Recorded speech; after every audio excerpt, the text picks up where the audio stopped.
Fulani's fear of restructuring.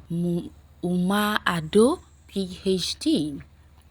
Can I rhetorically ask whether Nigerians have really attained nationhood with the myriad of problems that is befalling her? Will restructuring resolve all of these problems? If so, why then is the restructuring campaign not making any appreciable headway?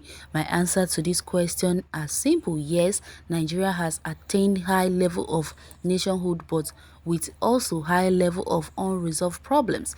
Yes, restructuring can help resolve many of these problems if properly convinced, propagated, accepted, and implemented. And unfortunately, the restructuring campaign is not making any headway because of the methods and strategies of its pursuit. Surely, I believe we have attained a high level of nationhood, even though we still have some teething issues to resolve. But then, no country in the world is without problems. Even in the UK, Brazil, India, Australia, Russia, Canada, etc., there are separatist tendencies. That does not mean that they have not attained a high level of nationhood. As for Nigerian, we have worked hard to attain nationhood with high degree of success. We created national image that is appealing to most citizens as to make any attempt of separatist group unacceptable and even unattractive. Huge resources were spent on national flags, new national anthem, education, unity schools, NYSC, sports and cultural festival, etc., and the territory is bound together by a network of railways, airports, roads, waterways, etc., followed by massive interregional and cross-cultural group settlements and even intermarriage. We fought a costly civil war for the sake of keeping the country together.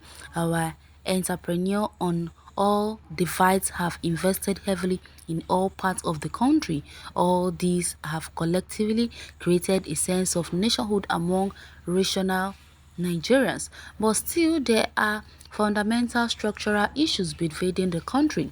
Central of these issues is the imposition of an unjust, dysfunctional federal structure on the country that is inequitable and exploitative. However, it is generally agreed that the federal structure under the 1960 independent constitution was majorly satisfactory to all parts of the country, as under that system the region and the ethnic groups were all controlling their resources and developing at their own pace. There were no is there was no island of excellency stunted anywhere in the country. Then the military struck and everything came crashing.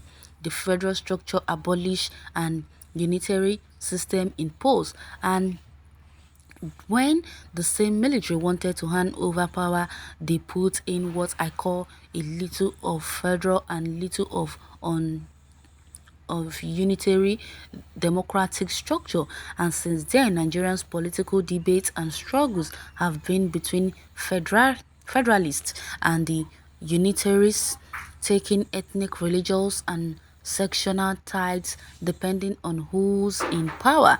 This little federal and unitary imbalance would have over time been resolved in the ordinary evolutionary process of nation building facilitated by political agitation for restructuring. But the major problem is the ethnic and religious extremists have hijacked the politics of restructuring on both the sides of proponents and opponents. This is now threatening Nigeria's nationhood and paradoxically making restructuring objectives difficult to achieve. When extremists take charge, there is always little room for rational thinking.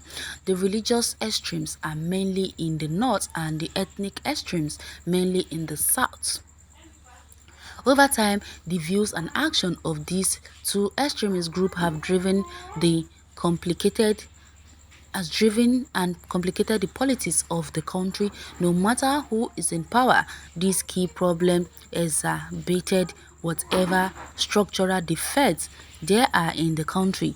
The way and manner the extremists push opinions and action made it more difficult to achieve the objectives of resolving the structural failures of the country. It is even responsible for the military intervention in politics in the first place. It shapes the kind of military disengagement from politics and the structure put in place. Instead of attaining needed solution, the problems keep becoming more compounded. Na strong English, oh, but really don't think these people really knows what they are saying, because in other words, we know that these two ethnic groups are the ones causing problem in Nigeria. But we know very well that we, the Southerners, are not the one who started this whole problem. So think carefully before you know what to say. For example, more than 70 of Nigerians depend on the pastoral Fulani, the major custodian of the country's herds, for meat, milk, ghee, cheese, hair, butter, manure, incense, animal blood, hide, and skin etc. in the village, especially northern villages. The Fulani provide the bulls used to chartering, plotting, and hauling thousands of Nigerians across the country. Also wholly a partly make their living from selling milk, butchering, or transporting health. The government earns revenue from cattle trade and from cattle tax, heading therefore a multi-trillion naira industry. Header stores play an important role in the economy and nutrition of our communities and our country. But as a result of environmental security and other factories, maintaining and nurturing the herds have lately become serious issue. Statistics show that there are more than 18 million indigenous cattle in Nigeria, more than 90% owned by the Fulani's. Resolving the problem requires settling them in ranches, organizing and facilitating for the re-establishment of wide ranch and animal fields industry and water treatment plants for the purpose of developing such animal-related industrial base in the country, making them more productive and playing important economic and nutritional role in our society. To do that, large expanse of land is needed. If this is done, the perennial issue of insecurity will be resolved, at least that of the farmers-herders conflict. But the anti-Fulani extremists would have none of it. No any solution of Fulani issue is worth enough of consideration. Yes, as earlier pointed out, restructuring can help solve many of these problems. Yes, they need to restructure this country. That is the only way all this whole biasism, or how am I supposed to put it, all this whole fight against agitation and all these fights against Fulanis will end. We just want them to restructure the country so that not only the northern people will benefit from the revenue, also the southern and the eastern people as well. You can go to the comment section and share your take on this article. Thanks for listening.